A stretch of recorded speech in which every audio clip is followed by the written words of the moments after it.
satu bentuk kegiatan di sektor kesehatan adalah posyandu.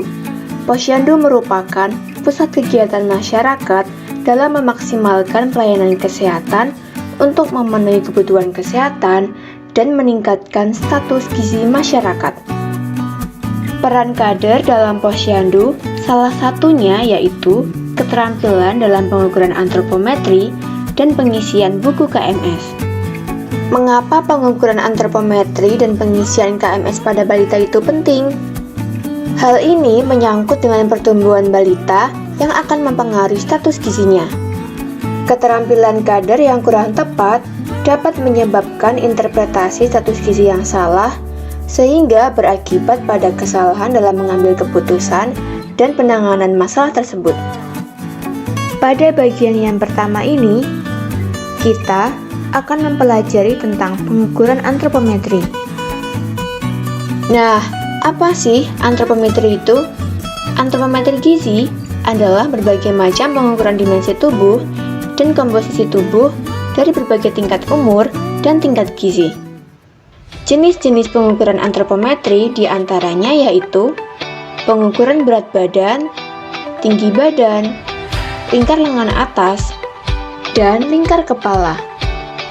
Lalu, bagaimana dengan kegunaan antropometri?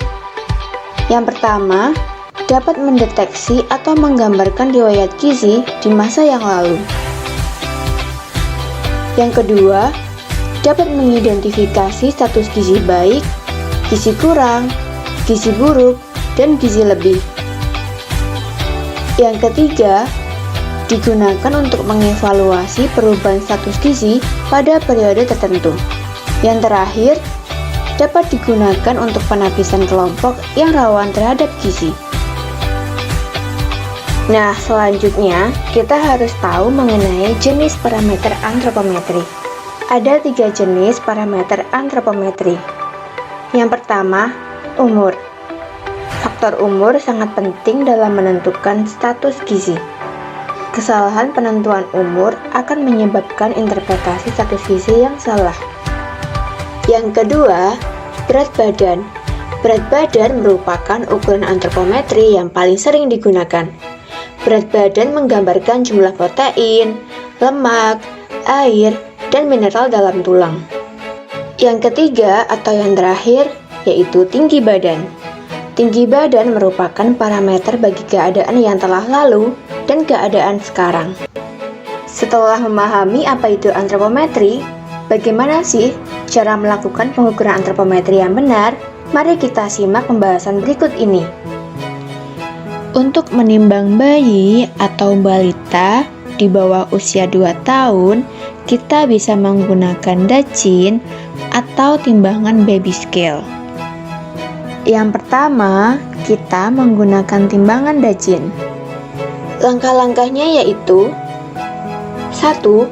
Gantungkan dacin pada dahan pohon, palang rumah, atau penyangga kaki 3. Yang kedua, periksa apakah dacin sudah tergantung kuat dengan menarik batang dacin ke bawah kuat-kuat.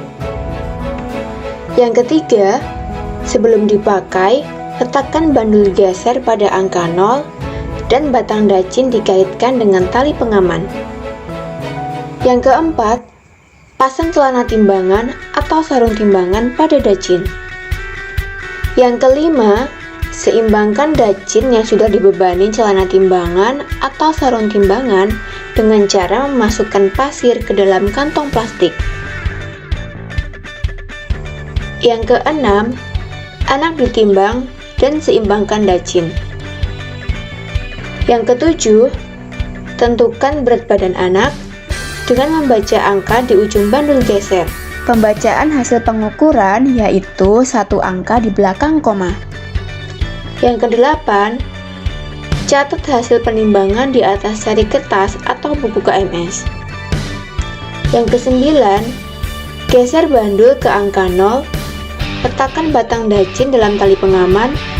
Setelah itu, bayi atau anak dapat diturunkan. Selanjutnya, ada timbangan baby scale. Langkah-langkahnya yaitu 1. Letakkan timbangan baby scale di tempat yang rata dan datar. Kemudian, pastikan timbangan menunjukkan angka 0. Yang ketiga, letakkan bayi atau balita yang belum bisa berdiri ke dalam baby scale dengan pakaian seminim mungkin. Yang terakhir, baca dan catat berat badan anak sesuai dengan angka yang ada dalam timbangan. Pembacaan hasil pengukuran yaitu satu angka di belakang koma. Untuk menimbang anak usia 2-5 tahun, kita gunakan timbangan injak. Langkah-langkahnya yaitu 1. Lepaskan pakaian tebal anak atau aksesoris seperti sepatu dan topi. Yang kedua, pastikan timbangan berada pada angka 0. Yang ketiga, ajak anak berdiri di atas timbangan tanpa dipegangi. Yang keempat, arahkan pandangan anak agar lurus ke depan dan tidak menunduk atau menengadah. Yang kelima, tentukan berat badan anak sesuai angka yang muncul pada timbangan. Pembacaan hasil pengukuran yaitu satu angka di belakang koma. Yang keenam, catat hasil penimbangan dan anak diturunkan dari timbangan. Pengukuran tinggi badan bayi dan balita. Untuk mengukur panjang badan bayi, kita gunakan infantometer. Langkah-langkahnya yaitu 1. Lepaskan alas kaki dan topi yang dipakai balita. Yang kedua, posisikan balita terlentang di atas papan pengukur dengan posisi kepala menempel pada bagian yang datar dan tegak lurus. Yang ketiga, pastikan bagian atas kepala menempel rata pada bagian papan yang statis, posisi leher lurus dan pandangan ke atas. Yang keempat, posisikan bagian belakang kepala, punggung, pantat, dan tumit menempel pada papan pengukur.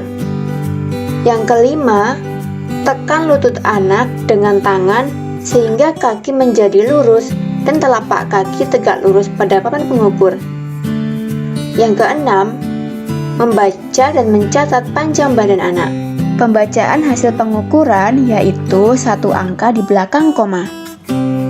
Kemudian, untuk mengukur anak dengan usia 2-5 tahun, kita gunakan mikrotois. Langkah-langkahnya yaitu 1. Tempelkan mikrotois pada dinding yang lurus setinggi tepat 2 meter, angka 0 pada lantai yang datar. Yang kedua, lepaskan alas kaki seperti sepatu dan sandal. Yang ketiga, anak berdiri tegak seperti sikap sempurna, muka menghadap lurus dengan pandangan ke depan.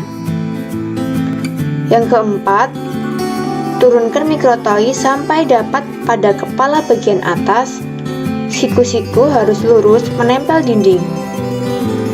Yang kelima, baca angka pada skala yang nampak pada lubang dalam gulungan mikrotois. Angka tersebut menunjukkan tinggi badan anak. Pembacaan hasil pengukuran yaitu satu angka di belakang koma. Selanjutnya, ada pengukuran lilah atau lingkar lengan atas. Langkah-langkahnya yaitu 1. Tetapkan posisi bahu dan siku. Yang kedua, letakkan pita antara bahu dan siku. Yang ketiga, tentukan titik tengah lengan, pertengahan antara bahu dan siku. Yang keempat, lingkarkan pita lila pada tengah lengan. Yang kelima, usahakan pita jangan terlalu ketat dan jangan terlalu longgar. Yang keenam, baca skala dengan benar. Pembacaan hasil pengukuran yaitu satu angka di belakang koma. Yang terakhir yaitu pengukuran lika. atau lingkar kepala. Langkah-langkahnya yaitu: 1. Posisikan bayi atau balita dalam keadaan tiduran atau duduk agar memudahkan pengukuran. Yang kedua, tempatkan pita pengukur tepat di atas alis bayi. Yang ketiga, lingkarkan pita melalui bagian yang paling menonjol di bagian belakang kepala bayi dengan ujung pita berada di depan dahinya. Yang keempat, pita tidak boleh menyentuh telinga. Tempatkan pita sekitar 1-2 cm di atas telinga. Yang kelima, saat mengukur, pastikan sisi pita yang menunjukkan ukuran dalam sentimeter berada di sisi dalam agar hasilnya lebih akurat. Yang keenam, pastikan pita melingkar dengan ukuran yang pas, tidak terlalu kencang, tetapi tidak juga terlalu longgar. Pembacaan hasil pengukuran yaitu satu angka di belakang koma. Yang ketujuh, tuliskan hasilnya di kartu menuju sehat atau KMS. Untuk mencegah terjadinya kesalahan dalam pengukuran, ada satu hal yang perlu diperhatikan, yaitu mengkalibrasi alat ukur. Kalibrasi merupakan suatu proses pengecekan alat dengan cara membandingkan dengan standar atau tolak ukur. Kalibrasi diperlukan untuk memastikan hasil pengukuran yang akurat dan konsisten dengan alat yang lainnya. Yang pertama, ada timbangan dacin. Sebelum digunakan, dacin dikalibrasi dengan cara melihat hasil timbangan ketika tidak ada beban sama sekali. Bila saat tidak membawa beban, hasil jarumnya menunjukkan angka 0, maka menandakan timbangan benar dan akurat. Yang kedua, timbangan digital. Sebelum digunakan, timbangan digital atau jarum dikalibrasi terlebih dahulu menggunakan berat standar. Berat standar dapat menggunakan air mineral dalam botol, yaitu 1,5 liter sebanyak 2 atau 4 buah. Berat jenis air adalah 1 gram per mili. Jika hasilnya sama, pengukuran akan menunjukkan nilai 3 atau 6 kg. Yang ketiga, infantometer dan mikrotois. Sebelum digunakan, alat ukur dapat dikalibrasi dengan tongkat yang memiliki ukuran panjang yang bervariasi. Tongkat terbuat dari bahan yang kuat, solid, dan tidak memuai. Yang terakhir yaitu pita lila. Cara mengkalibrasi pita lila, kita perlu menyimpan pita lila dalam kondisi tidak terlipat dan tetap bersih, sehingga angkanya terlihat jelas. Namun, saat pengukuran antropometri, rawan terjadi kesalahan. Biasanya, sumber kesalahan berhubungan dengan 1. Latihan petugas yang tidak cukup. Yang kedua, kesalahan alat atau alat tidak ditera. Yang ketiga, kesulitan saat pengukuran. Sekian penjelasan bagian 1 ini, semoga dapat memperjelas pengetahuan kita tentang bagaimana cara pengukuran antropometri yang benar dan pentingnya kalibrasi pada alat ukur. Bersama membangun gizi, menuju bangsa sehat berprestasi.